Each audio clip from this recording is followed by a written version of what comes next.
The inventory is the story about the market. Like, we're not going to get more inventory.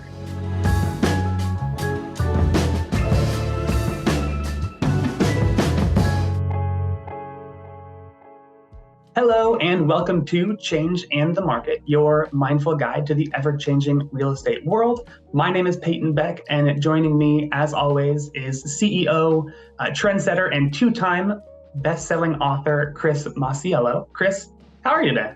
Hey, Peyton, good to be with you. Good to be with everybody in our community. So what we're going to talk about is an interview with Barbra Corcoran, famously known as one of the sharks on Shark Tank. It's a Fox Business interview. Actually, Chris, you said something before this. You know Barbra, correct? I haven't met Barbra yet. Yeah. And I'm familiar with Kevin Harrington and the whole Shark Tank format. You're basically like the fifth shark. Yeah, well, we'll see. So in this interview that Barbra has with Fox Business, she mentions some things that are pretty similar to what we've been talking about, but it's framed in a different light. And she actually associates some numbers that we maybe hadn't. Some of the big ones that she talks about, and she's quoted in the article that is linked somewhere by this video, is kind of a prediction that if interest rates drop by about 2%, we could see an increase in home prices of around 20%, which seems pretty wild. It's like back to pre-COVID times. So I was really interested to hear what you had to say kind of alongside her remarks. Yeah, well, thank you. No, that's great. And Dave Ramsey posted an article last week that was very similar to that. And so it's, again, a different way of saying it, but similar to what we've been talking about is that, well, let's go back to the whole concept we had a few episodes ago that, you date the rate, but you marry the house, okay? Interest rates kind of move around a little bit. But interest rates will go up and down. But when you buy your house, that purchase price for your house is a fixed number that does not change, right? And so the story really is about the inventory. That we still have an inventory shortage in comparison to the population. And in the last 15 years, new home construction has been off almost 50%. So what's happened is that the inventory is the story about the market. Like, we're not going to get more inventory. So when interest rates go down, and they will, probably mid next year or something like that, what's going to happen is it will automatically bring more buyers into the market, lower interest rates, but they're going to be competing for still the same small number of units that are available. Like, the units, just because more buyers come in the market doesn't mean the number of houses that are available is going to expand. And then in that is what Barbara's talking about, is where the 20% appreciation rate.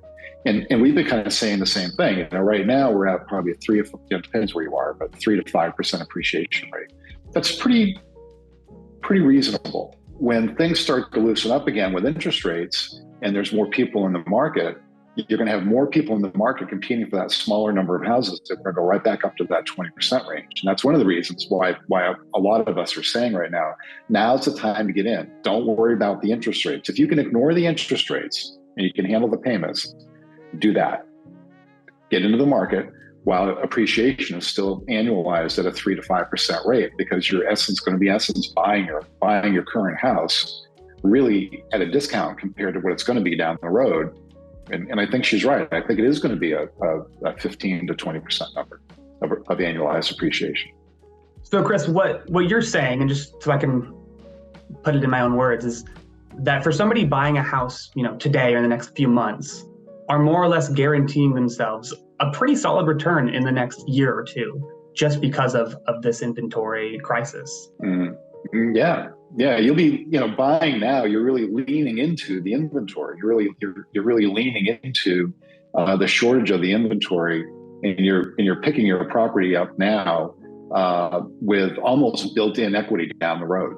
If you think about it, it's almost like buying a flip, right? Like a house you're going to flip, but the equity is already built into it. You're not going to flip. You're going to live in it, right? So you're buying at a lower number now with. Nothing's ever guaranteed, of course, right? But with a very significant likelihood, right, that there's going to be a significant appreciation once rates go down. And that's becoming more and more the consensus now. More and more of the financial advice that people are getting are exactly that. And we've been saying this here, for months, really. But the one thing though about this, Peyton, is that these are all new dynamics. So the fact that people are needing a little bit more time, and the fact that financial advisors and things like that are kind of sifting their way through the sense-making aspect of it, it's logical, because we've never really seen this before. We've never seen this type of inventory with this, with multiple stacked generational demographic groups, right, layered, all orbiting the housing market at the same time. We've never really seen this. So there's a lot of sense making. That again reflects what we've been talking about. So what does that mean for? I mean, I guess there's a bigger message, right, in all of this that I think we can all take away, and that is really just looking forward, right? Yeah. How do you lean into the future, whether it's personal or business or in any aspect of life, right? How do you lean into the future and really, like if you use this example now of buying now, again, if you can afford to forget about interest rates, forget about it. And buying now, what's really allowing you to do, Peyton, is to make contact with the future. Like you're making contact today with a profit-making event for your family 3 or 4 years down the road. But if you don't do that today, then you're not making contact with the future.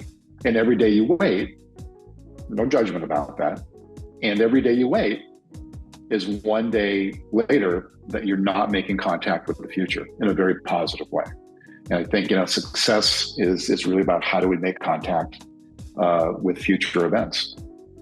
Like you don't make contact with the future in the moment it happens. Like you have to get ahead of it. So I think this is a really good example of it. That is going to do it for us today on this episode of Change and the Market. If you've liked today's episode, feel free to subscribe or follow us on Facebook. And feel free to leave comments below if you have any other questions for Chris. And until then, we'll talk to you next week. Thanks, Peyton. Good to be with everybody. Take care.